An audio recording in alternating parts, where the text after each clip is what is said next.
Now the Radio and Television Correspondents Association dinner. The annual event took place last night at the Washington Hilton Hotel here in the nation's capital. Speakers include President Clinton, CBS News anchor Dan Rather, and comedian Norm MacDonald. Terry. Continuing with this Saturday Night Live theme, our next speaker is currently in his fourth season on that show. He doesn't do an impression of the president, but he does a great impression of Bob Dole, Andy Rooney, and Charles Kuralt. Recently, he ranked number 2 on Rolling Stone's list of the 101 best things about watching television. And once a week, he gets a taste of our jobs when he anchors that program's Weekend Update. Please join me in welcoming Norm MacDonald.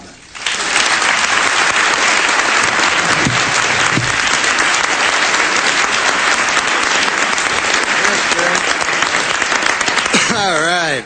I won't be as funny as that last bit. Just so you know. Well, good evening, Mr. President, Mrs. First Lady, and the distinguished members of the Radio and Television Correspondents' Dinner. When I accepted the honor of performing here tonight, one thought crossed my mind, and that was, please, God, don't let me bomb in front of the President.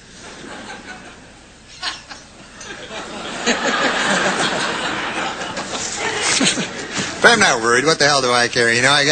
I worked on all my jokes. I got a lot of help from my joke writer, Don Imus. He helped me a lot. Are you familiar? You know this guy? He's a funny guy. He wrote some jokes. Anyways, the dinner was great. You enjoyed the dinner? We had some salmon. It was delicious. It was great, and I thought it was refreshing to see Democrats serve something other than subpoenas for a change. I thought that was nice. I'll be doing some jokes later. I just thought I'd...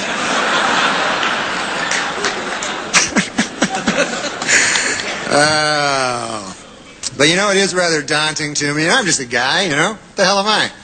And here I am, I look out, I see President Bill Clinton, I see Secretary of State Madeleine Albright, media mogul Rupert Murdoch, broadcast legend Larry King, pornographer Larry Flint,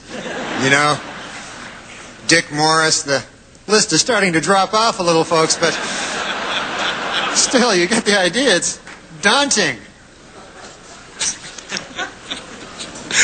And, of course, it was very inspiring to see President Clinton up here on crutches making a speech. I thought that was just amazing, it's been difficult for the president. He can't jog now, and he needs help getting around, and he still occasionally suffers great pain, On the upside, you got your medical marijuana, so that's,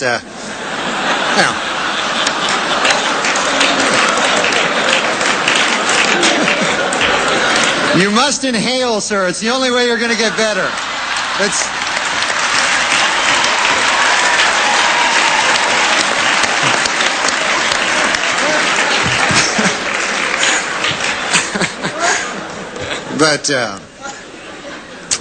it's odd. I think this is the first time that I can remember that we've had a president that has hobbled, and it's tough on everybody. The Secret Service is not easy on the Secret Service. They have had to learn, how to do this, and they've been specially trained on how to lift and carry President Clinton by top experts who've been doing this for a long time. Boris Yeltsin's Secret Service agents. They've stepped in to help,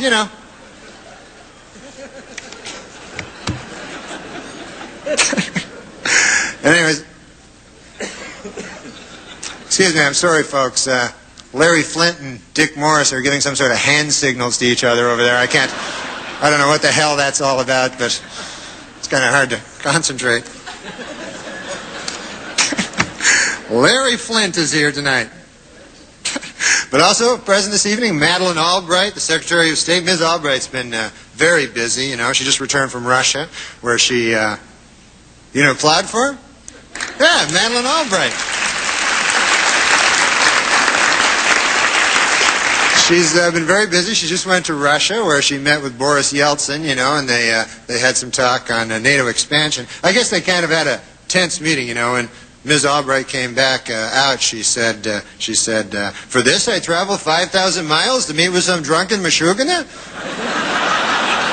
On my worst enemy, I wouldn't wish this. This is...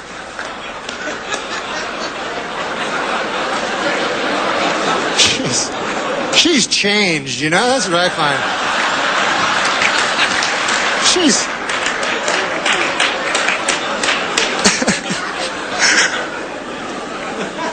But of course, looking around the room, I also see many distinguished members of the Fourth Estate.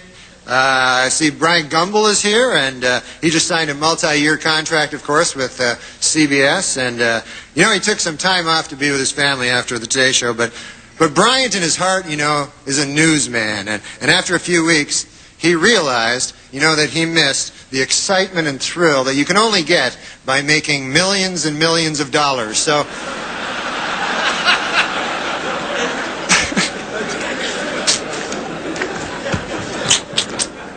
And Dan Rather, of course, is here. He's a broadcast legend. I love Dan Rather. You know, I talked to him backstage, and it was a real thrill for him. You know, and he was so excited to be here. You know, I was backstage with him. I've never seen him so excited. At one moment, I remember he broke into a huge frozen smile, and it was. There it is again. There it is. Take a look. That's the huge frozen smile I'm talking about.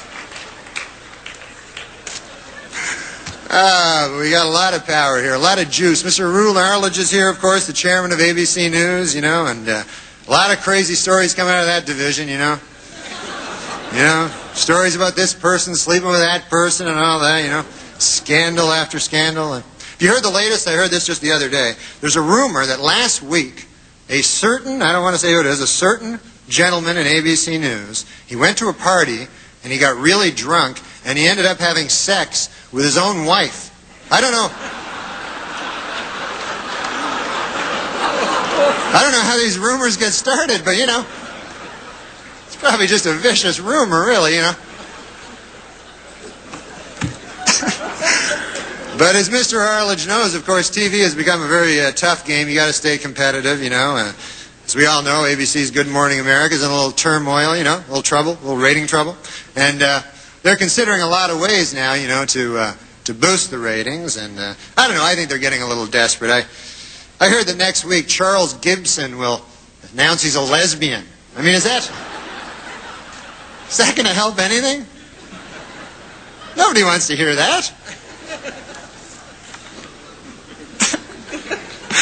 Martha Stewart is here, and she wanted me to tell you, don't let the busboys clear your table off tonight, because a little later Martha will come up here, and she's going to show us how to take those old discarded fish bones and make a beautiful birdhouse. So...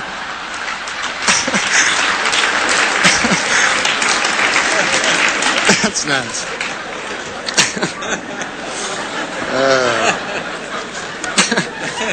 I'm very nervous. I don't know why. Before I sip this coffee, actually, sir, how much is it? How much would a cup of coffee cost in a place like this? Nothing for you. Nothing. It's free. Okay, great. I didn't want to get, I didn't want to see $90,000 on my bill later.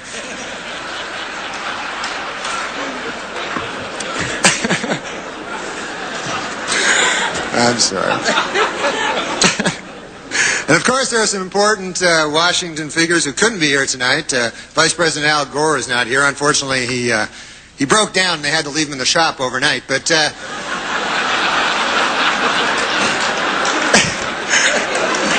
say he'll be all right later. Something wrong with the voice box or something. I don't know what it was.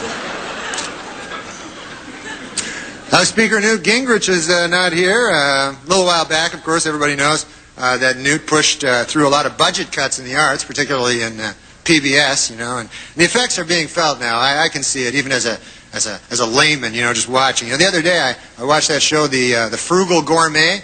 It changed its name to the Cheap Bastard.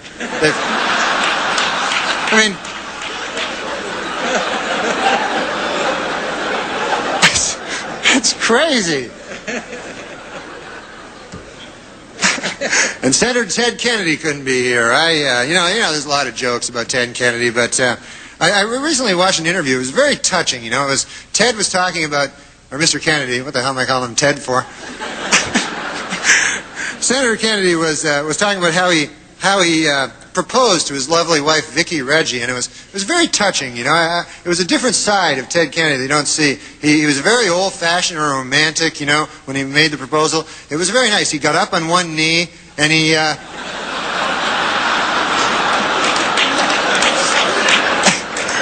was nice, you know. You hear all the stories, but then you hear something like that, and, you know, it makes you...